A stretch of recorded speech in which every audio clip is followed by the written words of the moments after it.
안녕하세요. 오늘 패널토크의 사회를 맡게 된 메가존 클라우드 테크놀로지 센터의 박지은 매니저라고 합니다. 매년 AWS 연례 행사로 열리는 리인벤트는 2023년 12회차를 맞이한 클라우드의 대표적인 컨퍼런스인데요. 이번 리인벤트 역시 세계 각지에서 약 5만 명 이상의 참여 인원들이 집결해서 그 인기와 관심을 실감할 수 있었습니다. 메가존 클라우드도 부스로 참여하여 글로벌 기업으로서의 면모를 보여줄 수 있었는데요. 저희 메가존 클라우드 임직원분들도 다양한 세션 및 키노트, 그리고 리인벤트에서 주최하는 여러 가지 이벤트들에 참여해서 그 생생한 현장감을 느끼실 수 있었습니다. 이번 패널 토크 시간에서는 리인벤트에 대한 다양한 이야기들을 조금 들어보는 자리를 마련했습니다. 그럼 시작하기에 앞서 이번 리인벤트 패널 토크에 참여해주신 분들의 소개를 한 분씩 들어보도록 하겠습니다.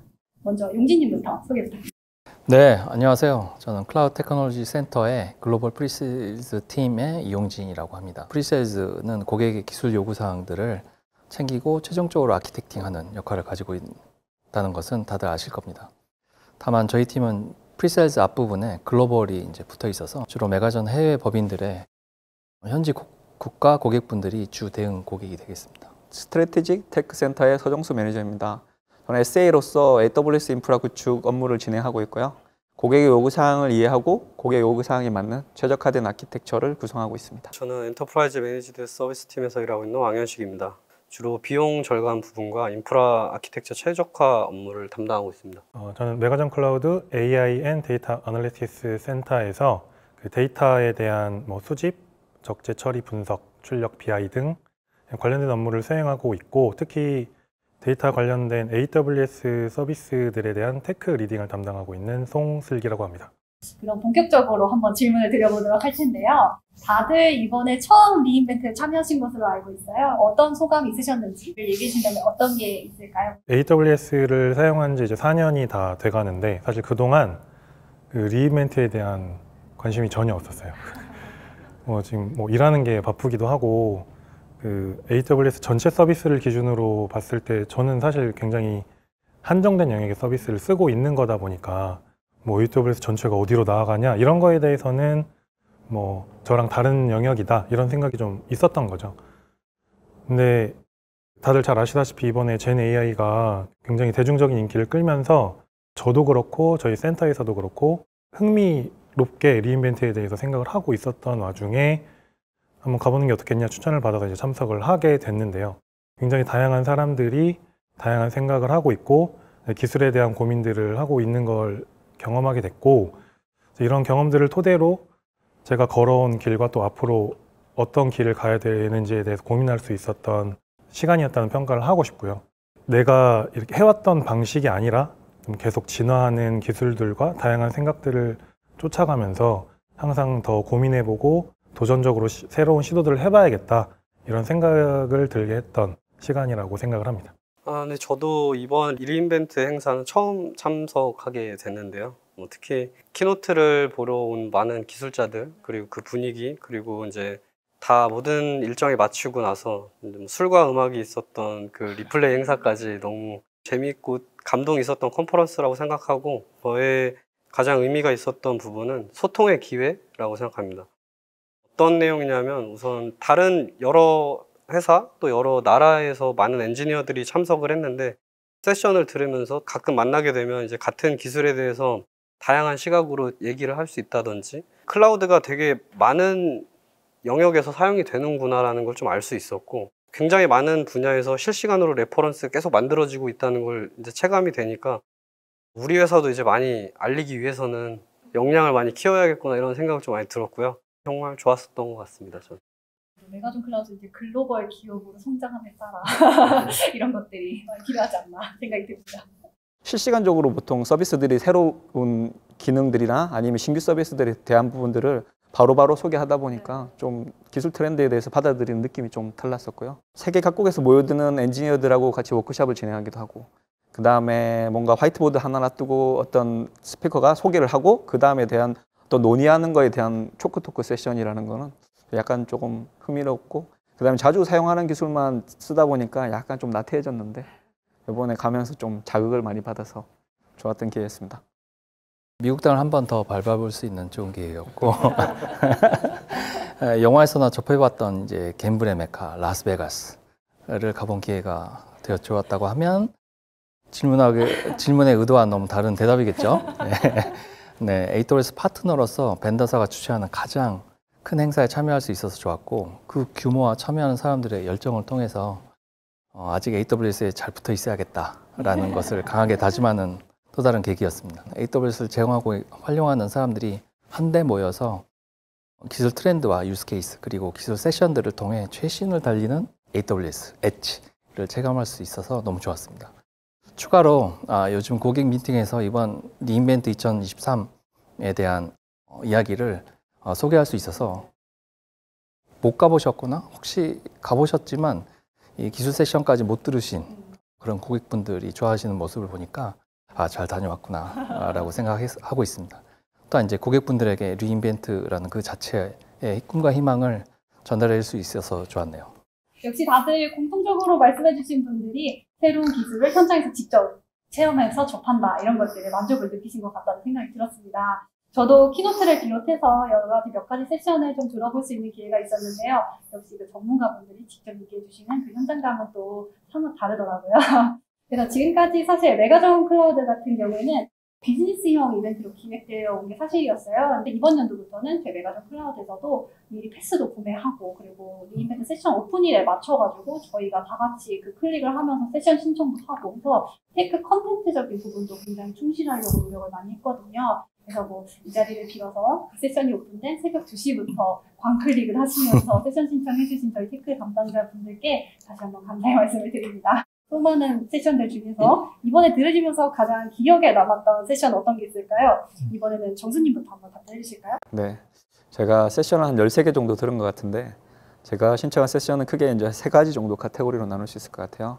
멀티 어카운트 환경에서 컴플라이언스를 일관되게 준수하는 AWS 컨트롤 타워에 관련되어 있는 세션하고 그 다음에 현대화된 어플리케이션의 리전 장애를 대비한 그다음 DR 구성 전략 및 그다음 멀티 리전 아키텍처를 했을 때 비용에 대한 부분을 절감에 대한 부분에 대한 세션과 그다음 엔드 유저 컴퓨팅에 관련되어 있는 운영 효율성을 높이고 비용을 낮출 수 있는 방안에 관련되어 있는 세션을 들었습니다.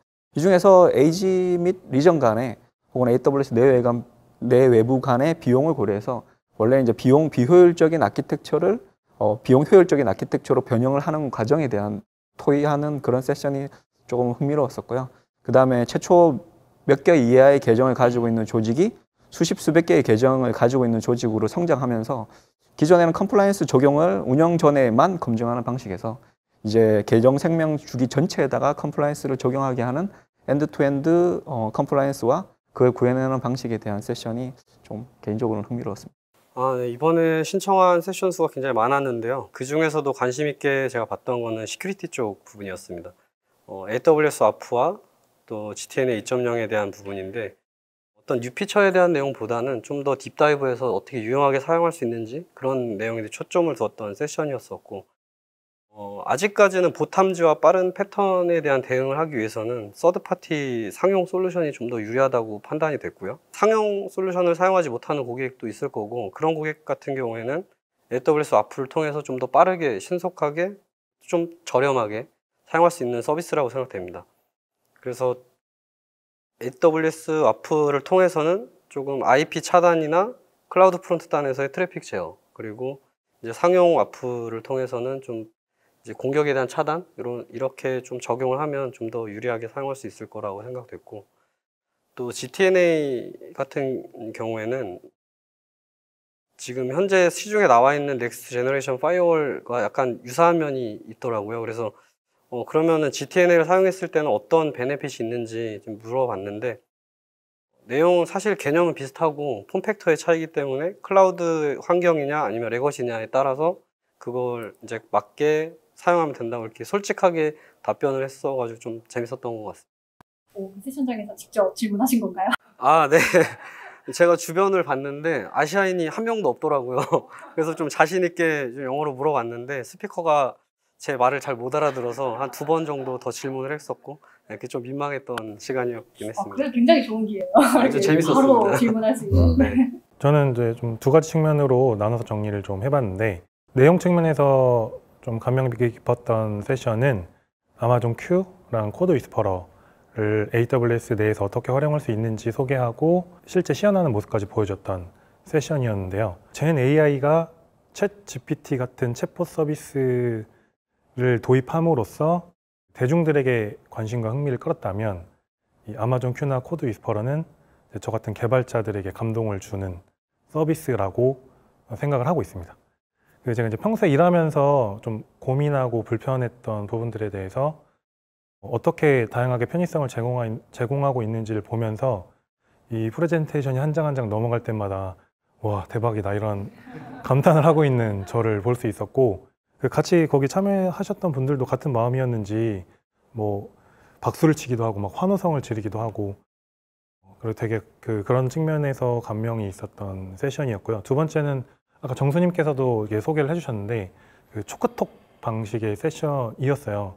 그래서 저는 이제 세션이라고 하면 당연히 이제 워크숍처럼 주로 스피커가 이야기를 하고 마지막에 뭐 간단하게 Q&A 하는 정도일 줄 알았는데 초크톡은 반대더라고요. 간단하게 발표를 하고 참여하는 사람들이 뭔가 만들어가는 그런 방식이더라고요.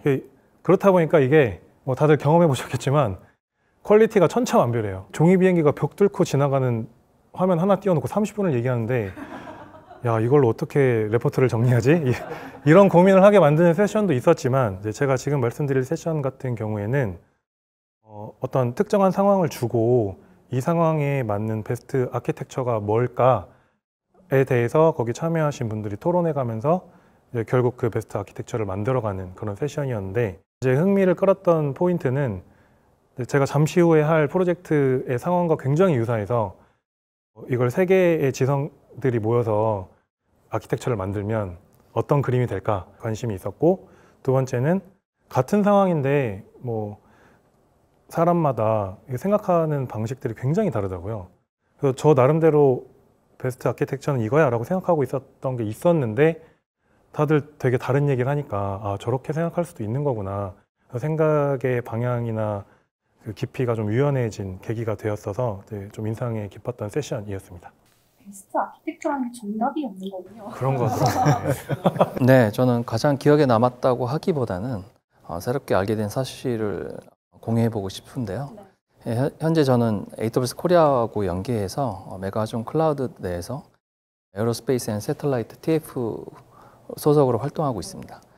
주된 목적은 아직 한국에선 꼽히지 못한 우주 산업에 있어서 기존의 언프레미스를 주로 사용하고 계시는 우주 산업 고객분들에게 AWS를 제안해서 해외에서처럼 디지털 트랜스포메이션을 활성화하고 가속화하는 것입니다. 그래서 저희 이번 리인벤트의 테마는 에어로스페이스 앤 세틀라이트였었고요.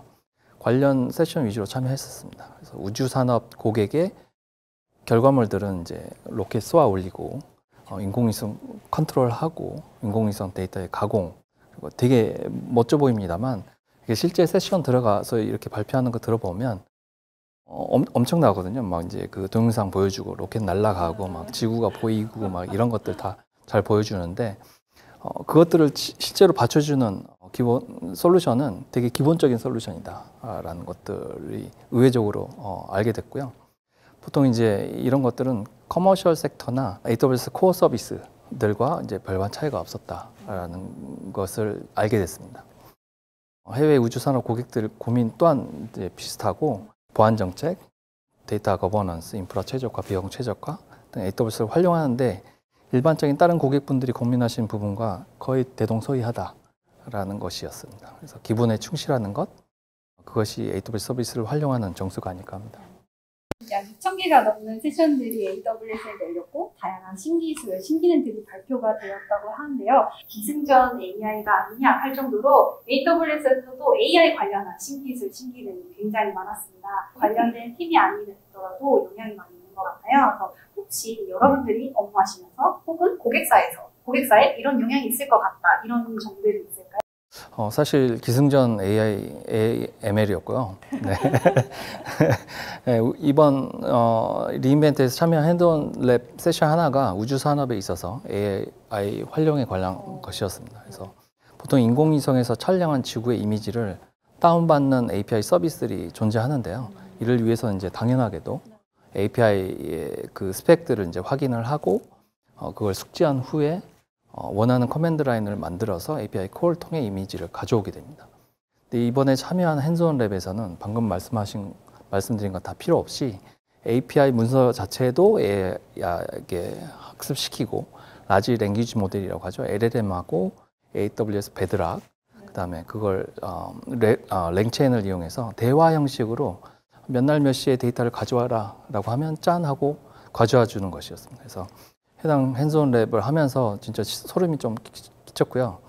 이제 세상은 많은 변화가 있겠구나 라고 느꼈습니다. 그래서 이번 리인벤트에서도 기승전 AI일 정도로 모든 세션이 결국 AI, ML로 통했다라고 느꼈습니다. 사실 저희가 이제 AI 조직이 아니라서 AWS 제공하는 생성형 AI라든지 아니면 기계학습 서비스를 직접 사용해서 프로젝트를 진행할 일은 없는데, 이번에 리인벤트에서 발표한 몇몇 AWS 신규 서비스 및 추가된 기능들을 보면은 내부적으로는 사실 생성형 AI를 사용한다든지 아니면 머신러닝을 적용하는 거고, 이런 기능들을 저희가 이제 직접 사용하는 게 아니라 위에서 사용하는 거가 마침 챗GPT를 처음 접했을 때 같은 그런 느낌이었어요.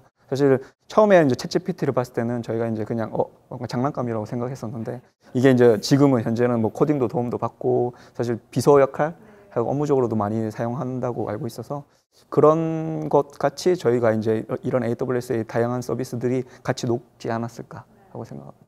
이번에는 센터명에서도 알 수 있듯이 저희 패널분들 중 가장 AI 전문가이신 슬기님 답변 한번 들어볼게요. 이게 뭐 센터명에 AI가 있는 바람에 졸지에 AI 전문가가 돼버렸는데 굉장히 부담스럽네요. 뭐 재작년이죠. 2002년 11월 말에 챗 GPT가 출시가 됐는데, AI, ML이라는 영역은 전문 영역이다라는 관점에서 일반 대중에게도 연관이 있을 수 있다라고 생각에 전환을 해준 계기가 됐던 것 같아요.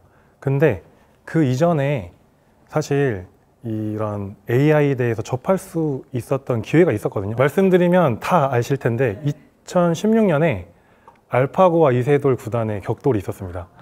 사실 이때 그 흥행성 측면에서는 훨씬 더 대중들의 흥미를 끌었던 것 같아요. 근데 그 당시에 이 알파고를 뭐 우리 주변에서 사용할 것이다 이렇게 생각했던 사람은 거의 없었을 것 같은데, 이 챗 GPT는 좀 경향이 달랐던 것 같아요. 나도 AI, ML을 다뤄볼 수 있구나, 나랑 친숙한 영역이구나, 이렇게 느끼게 만들었다는 거죠. 그렇다 보니까 이제 IT 기술을 선도하고 있다고 자부하는 기업들한테도 약간 긴장감을 불러일으키게 됐던 것 같고, 그게 젠 AI 서비스를 굉장히 좀 신속하게 도입하게 만든 계기가 되지 않았나 하는 좀 생각들이 있습니다. 근데 이렇게 발빠르게 기술을 도입하다 보니까 아직은 좀 성숙도가 높지 않은 측면들이 있는 것 같아요. 뭐 이를테면 아까 소개해드린 아마존 큐나 코드 위스퍼러 같은 서비스들도 잘 활용하면 생산성에 상당한 도움이 되는 측면들이 많이 있더라고요. 근데 검증이 필요한 거예요. 예를 들면 아까 용진님께서 말씀해 주신 것처럼 젠 AI한테 학습을 시켜서 뭐 위성 사진을 가져오게 시킬 수 있죠. 근데 진짜 내가 의도한 사진을 가져온 게 맞나 확인을 해봐야 되는 단계라는 거예요. 그렇다 보니까 이제 선택의 문제가 남아 있습니다. 이런 기능들을 활용하지 않고 이전 방식대로 개발을 진행할 것인가, 이런 기능들을 활용하되 이런 검증 프로세스를 추가해서 활용할 것인가, 둘 중에 어떤 게 업무 생산성에 도움이 될지 판단해보고 이제 선택을 하는 상황이 되겠죠. 그래서 현재 같은 초기 단계에서는 다양한 시행착오가 있을 수밖에 없고, 오히려 이제 업무 생산성이 저하되는 일까지 있을 수 있다 보니까 실무에 저항 없이 도입되기에는 조금 이른 감이 있는 것 같아요. 뭐 그렇지만 뭐 다들 느끼고 계신 것처럼 AI 기술이 상당히 빠르게 발전하고 있거든요. 그리고 사용자들도 이제 점점 노하우들이 쌓이게 될 거고, 그렇기 때문에 뭐 제 생각이지만 올해 하반기 아니면 내년 초 정도에는 큰 틀에서의 판도의 변화가 있을 수도 있지 않을까, 좀 이런 생각을 조심스럽게 해보고 있습니다. 그러면 AWS 내 여러 AI 관련 서비스들 중에서도 가장 눈여겨봐야 할 서비스는 어떤 서비스들이 있을까요? 역시 우리의 자리를 위협할 수도 있는 아마존 큐일까요? 슬기님 어떻게 생각하시나요? 사실 뭐 서비스 레벨에서 주목해 볼 만한 서비스는 저는 베드락이지 않을까 생각합니다. 그 아마존 큐도 이 베드락 서비스를 통해서 구축된 서비스거든요. 근데 이제 베드락은 잘 활용하면 이 Q 같은 서비스나 코드 위스퍼러 이런 서비스들을 만들어낼 수 있는 건데요. 기본적으로 제공해주는 LLM 모델들이 있고요. 이런 FM들을 기반으로 사용자가 직접 모델을 커스텀해서 사용할 수 있도록 이런 구조를 만든 게 베드락이고, 이걸 통해서 뭐 텍스트나 이미지를 생성해내는 서비스, 뭐 챗봇, 음성인식 요약 서비스, 뭐 코드 디버깅, 이런 서비스들을 제공하는 어플리케이션을 비교적 쉽게 만들어낼 수 있는 서비스가 베드락입니다. 지금 이 베드락에 대한 설명을 잘 들어보시면 알 수 있으셨겠지만, 일단 현 수준에서는 활용할 수 있는 영역이 지정돼 있어요. 그 활용이 비교적 쉬운 거지, 전혀 어떤 배경 지식을 갖고 있지 않은 사람이 사용하기에는 아직은 좀 어려운 측면들이 있거든요.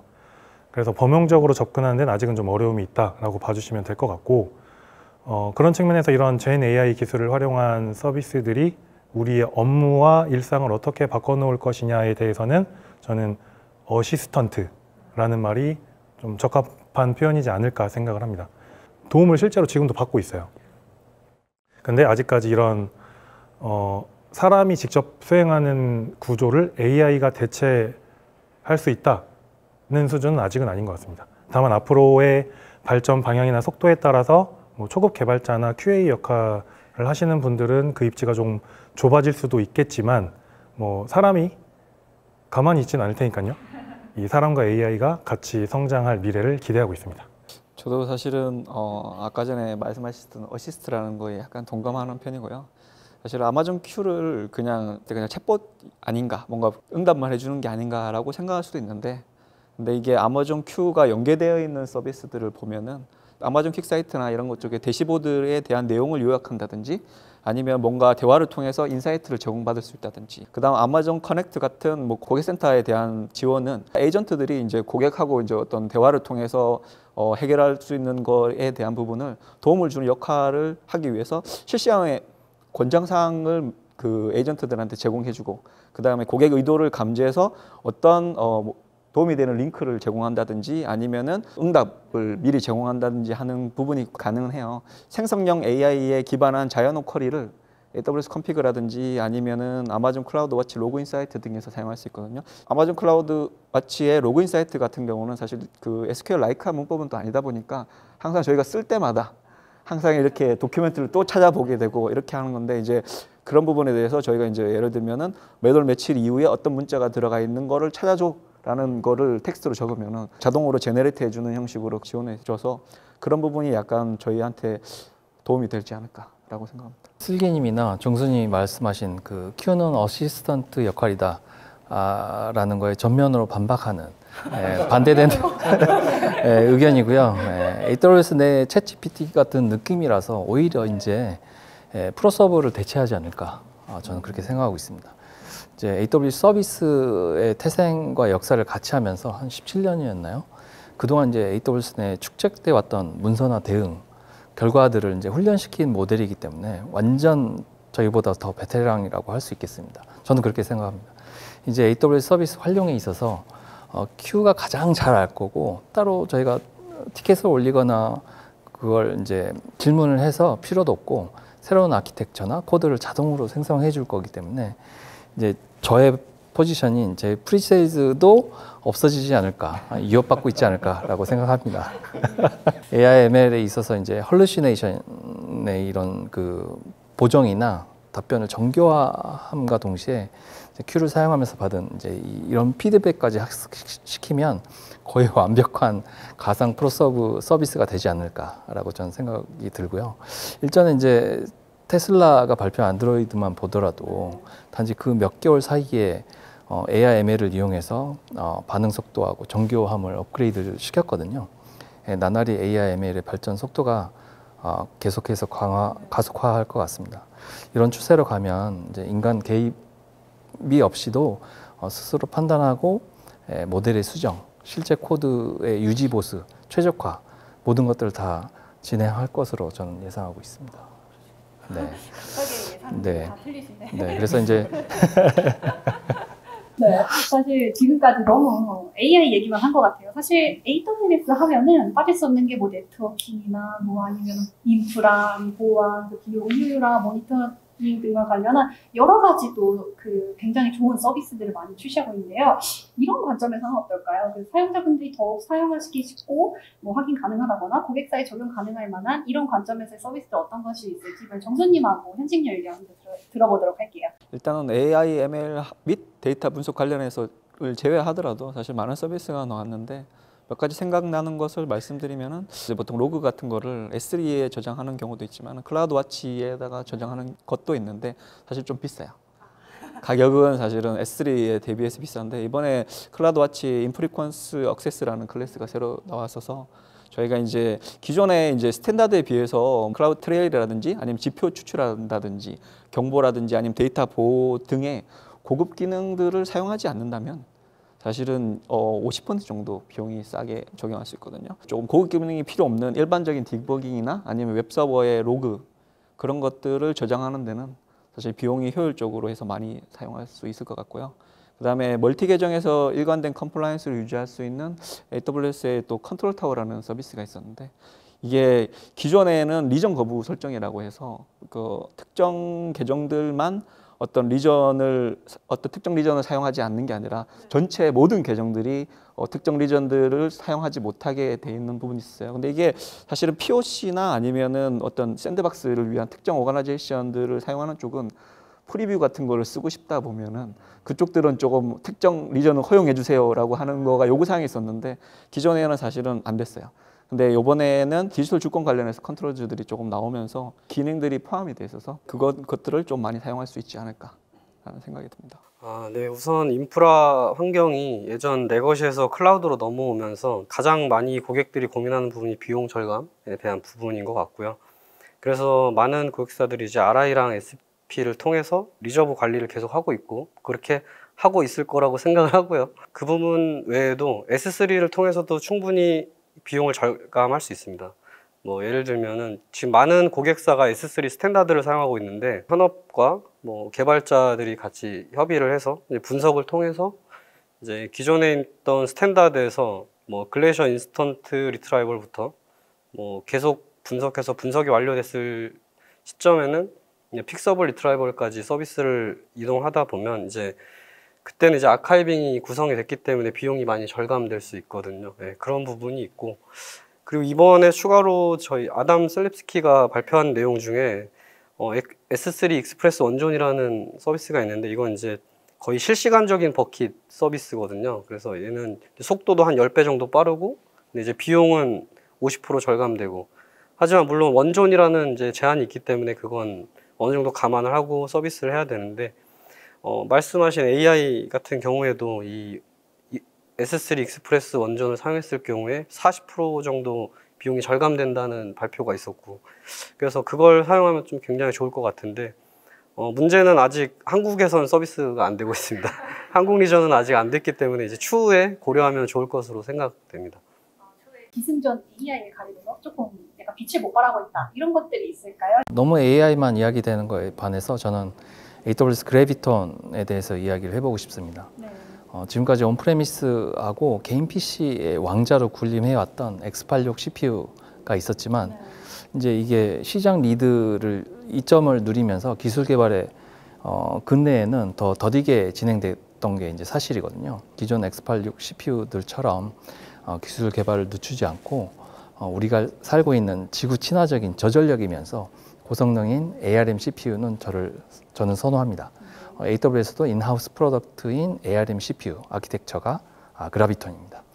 그래서 요즘 오픈소스 진영에서도 ARM 관련해서는 라이브러리나 어플리케이션들이 이제 안정화되고 있고 ARM 인스턴스에서의 어플리케이션 운영에 거의 문제가 없습니다.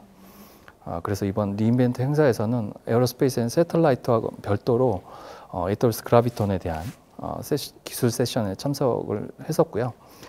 키노트에서도 발표됐듯 그라비톤 4가 이번에 릴리즈됐죠. 그래서 최신 X86 CPU하고 비교해봐도 동일 가격 대비 AWS 그라비톤은 기본 20% 이상 퍼포먼스가 좋습니다. 고객분들이 항상 요구하시는 AWS 인프라 최적화 그리고 비용 최적화. 예, 그에 있어서 AWS 그라비톤은 기본적으로 활용해야 될 인스턴스라고 생각하고 있고요. 애플리케이션에 이제 그 수정이 동반될 수는 있겠지만 그 혜택이 큰 만큼 고객분들이 많이 활용했으면 좋겠습니다. 기능성 측면에서 뭐 제인 AI 못지않은 혁신이 있었는데 좀 상대적으로 관심도가 떨어졌던 측면을 꼽자면 저는 제로 ETL 관련된 부분이 아닐까 하는 생각이 듭니다. 사실 클라우드 서비스가 필요해진 배경을 얘기할 때 이 데이터량의 급격한 증가를 빼놓고 얘기하기는 어렵잖아요. 그 구글이 그 방대한 전 세계 웹사이트들의 정보를 미리 수집해서 DB를 구축하고 이제 강력한 검색 서비스를 제공을 하기 시작했는데 이전에는 필요한 그리고 중요한 데이터만 저장한다는 개념이었다면 그 이후로는 이 데이터가 언제 어디서 어떻게 쓰일지 모르니까 일단 다 저장. 이런 개념으로 바뀌다 보니까 이 전후의 데이터 사이즈가 비교가 안 되기 시작한 거죠.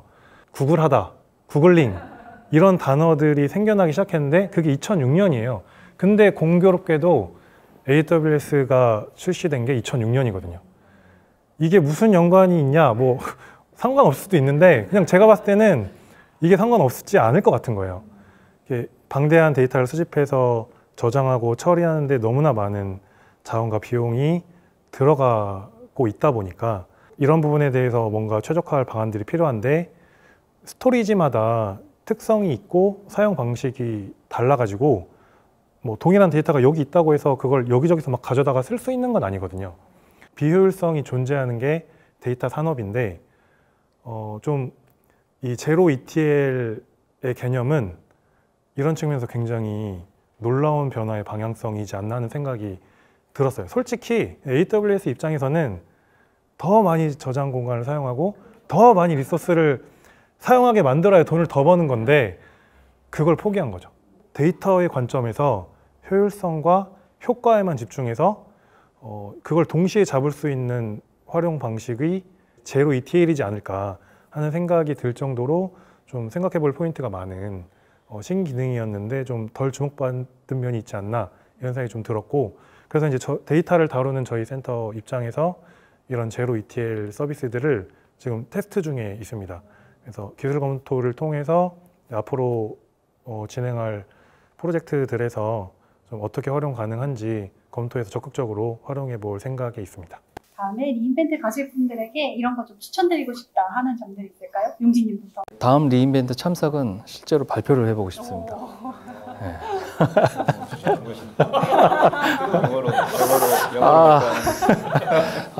네. 이번에 이제 청중으로서 참석을 했으나 다음에는 연단에 서서 영어로 발표해보고 싶습니다. 이제 발표를 위해서는 꽤 까다로운 심사를 거쳐야 하는 걸로 들었거든요. 근데 이제 지금 고객하고 진행하고 있는 프로젝트나 앞으로 진행하게 될 프로젝트를 좀 성공적으로 마무리하면서 유스 케이스를 잘 갖고 놓고 AWS가 전 세계하고 공유하고 싶은 그런 내용을 한번 도전해보고 싶습니다. 그리고 또 다른 하나는 이제 폭넓은 네트워킹입니다. 이번에는 기술 세션 뭐 다들 그러셨겠지만 기술 세션 참여하려고 하나 세션 끝나면 그 다음 세션장으로 뛰어다니느라 이렇게 세션 참여한 청중이나 발표자하고 이렇게 커뮤니케이션, 네트워킹을 많이 못한 게 너무 아쉬웠었거든요. 그래서 다음에는 꼭 청중이나 연사들 통해서 이제 네트워킹 같이 하고 결과적으로는 AWS의 그 IT 기술에 대한 폭넓은 논의하고 연계를 이루고 싶습니다. 이 좋은 곳을 저만 갈 수 없어서 저도 참가하기 전에 들었었는데 이게 실제로 가면은 또 다르더라고요. 그렇다라고 얘기하는 것과 또 가서 제가 겪어본 거하고 좀 다르던데 일단은 세션 선택할 때 건물마다 이동거리가 있어가지고 한국에서 서밋을 생각하면은 사실은 가까운 거리다 보니까 보통 세션장마다 5분 정도 10분 정도 거리잖아요. 근데 이거 같은 경우는 세션장 간 거리가 먼 것은 한 40분?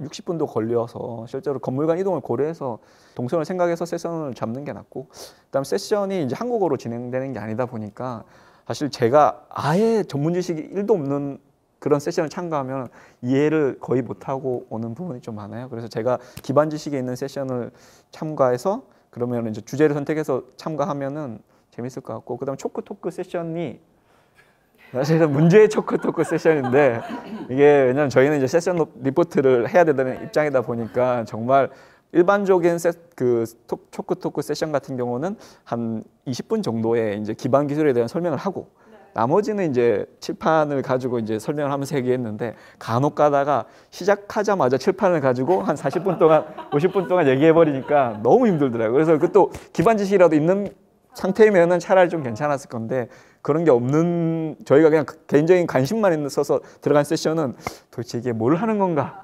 라는 것만 하다가 이제 사실 나왔던 거라서 그런 부분이 조금 잘 생각해서 가시면 좋을 것 같고 가게 되는 김에 사실 호텔 투어라든지 볼 게 많아요. 그리고 인근에 이제 근교에 돌아다닐 수 있는 관광지도 조금 있고 그래서 그런 것들을 고려해서 여행 계획이나 아니면 세션 계획을 잡으면은 좀 더 재밌는 리이벤트가 되지 않을까 생각합니다. 아, 네. 제가 뭐 아까 세션장에서 이제 질문을 했었다고 말씀드렸는데 혹시나도 또 제가 영어를 굉장히 잘하는 줄 알고 오해를 하실까봐 말씀드리면 전혀 아니었고 이번에 좀 번역기를 많이 이용했습니다. 예. 그래서 개인적으로 이번에 만약에 다시 또 참석을 하게 된다면 영어 실력을 좀 많이 키우는 게 좋을 것 같다는 생각을 했고 그래서 저는 피어톡을 혹시 다 보셨나요?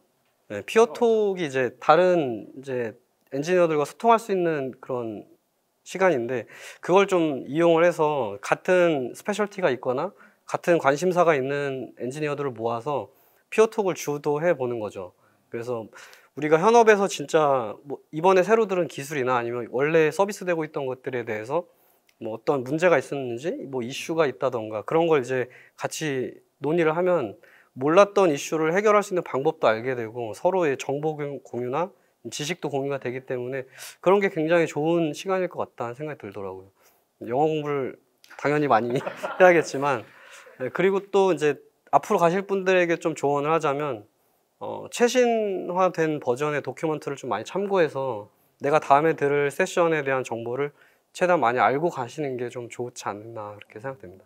저는 좀 다른 측면의 말씀을 드려보고 싶은데 그 리인벤트에 갔다 와 보니까 누구나 한두 번쯤은 좀 가보면 정말 뭐 인생 단위에 도움이 된다 이런 정도 느낌이 들었는데 그래서 가능하다면 많은 분들이 좀 가보셨으면 좋겠고 그래서 기왕에 혹시 참여하길 희망하시는 분들이라면 AWS 앰베서더가 돼서 가시면 좋지 않을까. 그 이번에 그 CTC 백소정님께서 앰베서더로 리인벤트 참석을 하셨다고 들어서 좀 얘기를 좀 해봤어요. 어떠냐 앰베서더로 가면. 근데 몇 가지 좋은 점들이 좀 있더라고요. 그 앰베서더 분들한테 일단 패스가 공짜로 패스가 뭐 수백만 원 하는 걸로 알고 있는데 공짜로 제공이 되고 그리고 키노트에 패스트 트랙으로 입장이 가능하대요. 그 키노트 들어가려고 저 2시간 전에 일어나서 아침밥 먹고 줄 서 있었거든요. 근데 좀 더 자고 그냥 쭉 들어가면 되는 거니까 너무 좋은 거예요. 그래서 쭉 들어가서 앞에 앉아요. 돼야 되는 거네 앰베서더. 그래서 뭐 이런 소소한 혜택부터 뭐 앰베서더로서 누릴 수 있는 여러 가지 혜택들이 많이 있다고 하니까 뭐 기왕에 가시는 김에 앰베서더로 참여하시는 것을 추천드립니다. 네. 앰버서더 이야기가 나와서 조금 첨언 드리자면 메가존 클라우드에서 글로벌 지사 포함해서 총 4분의 앰버서더가 계시고요. 이번에 저희 지금 진행되고 있는 리커넥트 웨비나에서도 저희 지금 방금 말씀해주신 백소정 앰버서더님께서 전체 서머리 발표 진행해 주셨어요. 그래서 그 세션도 같이 확인해서 보시면 좋겠습니다. 네, 지금까지 이제 패널분들 이렇게 모시고 여러 가지 리인벤트 관련한 다양한 이야기를 한번 나눠봤는데요. 오늘 리인벤트 이렇게 패널 토크 참여하신 소감이 어떠실지? 네, 이런 자리를 마련해 주셔서 너무 감사합니다. 지나가는 사람 붙잡고 또 고객 미팅 시에 개별 회의를 썰을 풀었는데 이렇게 자리를 마련해 주시니까 대대적으로 리인벤트 경험 이야기를 할 수 있어서 너무 좋았고요. 저희의 이 AWS 리인벤트 이야기를 들으시고 공감해 주시고 또 새로운 자극을 얻으셔서 모두 즐겁게 AWS 서비스를 활용하며 IT 서비스의 고도화를 이제 같이 나아갈 수 있으면 더 바랄 것이 없겠습니다. 감사합니다. 그리고 모두 수고 많으셨습니다. 네, 저는 개인적으로 이번에 리인벤트 갔을 때 아마 메가존 전체 저희 테크뿐만 아니라 많은 분들이 고생하셨을 것 같아요. 그래서 갔다 온 거에 대한 결과로 사실은 세션에 대한 노트들도 다 정리하고 그다음 고객사분들한테 전체 최근에 그 리인벤트 기간에 나왔던 기술에 대한 부분도 정리하고 이렇게 또 세션에 대한 부분들 전체적인 부분을 같이 토크도 하고 있는데 이런 부분들이 저희가 이제 열심히 해서 같이 좀 공감받고 그런 좋은 자리가 됐으면 좋겠습니다. 네. 리인벤트를 다녀와서 정신없이 일하다 보니까 그때 감동이 좀 살짝 잊고 있었는데 이번 패널 토크를 하면서 좀 다시 이제 상기가 됐고 그때 감동이 다시 느껴지더라고요. 그런 자리를 마련해 주셔서 너무 감사하고 저희가 이번에 좀 준비도 많이 했고 정리한 자료도 있기 때문에 이런 부분들이 좀 고객사나 다른 분들에게 많이 도움이 됐으면 좋겠다는 생각을 했고요. 그리고 같이 다녀오신 모든 테크분이나 마케팅분들 수고하셨다는 말씀 이 자리에서 하고 싶네요. 저도 뭐 비슷할 것 같은데 오늘 이 자리에 참석하기 직전에 AI들한테 패널 토크에 대해 질문을 해봤어요. 패널 토크가 뭘까? 공통적으로 특정 주제에 대해서 전문가들이 한 자리에 모여서 다양한 견해를 나누는 자리다 이렇게 설명을 하더라고요. 근데 진짜로 이 자리가 좀 그랬던 것 같아요. 각 분야의 전문가분들이 각 전문 분야에 대해서 이야기를 해주고 또 정면으로 반박하시는 분도 생기고 이런 게 되게 저는 재밌고 배울 점들이 많았던 것 같고요. 내 일이 바쁘고 급하다 보니까 사실 다른 분야에 대해서 식견을 갖기가 쉽지 않은데 이렇게 자리를 마련해서 이야기를 나눌 수 있게 해주셔서 되게 좋았고, 그리고 여기 또 와보니까 사실 저희는 테크니션들이다 보니까 이렇게 기술적으로 일하는 사람들만 보게 되잖아요. 근데 여기 계신 스태프분들이나 지휘님 같이 이런 분들도 각자의 자리에서 굉장히 수고를 하고 계시구나 이런 걸 좀 느낄 수 있어서 모두에게 좀 감사를 드리는 자리가 돼서 좋았습니다. 네, 이렇게 저희 메가존 클라우드의 테크 담당자분들 모시고 이렇게 패널 토크 형식으로 리인벤트에 대해 이야기를 나눠봤습니다. 저희 메가존 클라우드의 리인벤트 관련한 세션 레포트는 메가존 클라우드 홈페이지 내 블로그 탭에서 확인 가능하시고요. 해당 리커넥트 영상 같은 경우에는 추후 메가존 클라우드 유튜브 채널 통해서도 확인 가능하시니까요. 미리 유튜브 채널 구독 부탁드리겠습니다. 지금까지 시청해주셔서 감사드리고요. 다양한 질문들은 저희 메가존 클라우드 홈페이지 통해서도 질문 부탁드리겠습니다. 감사합니다. 고맙습니다.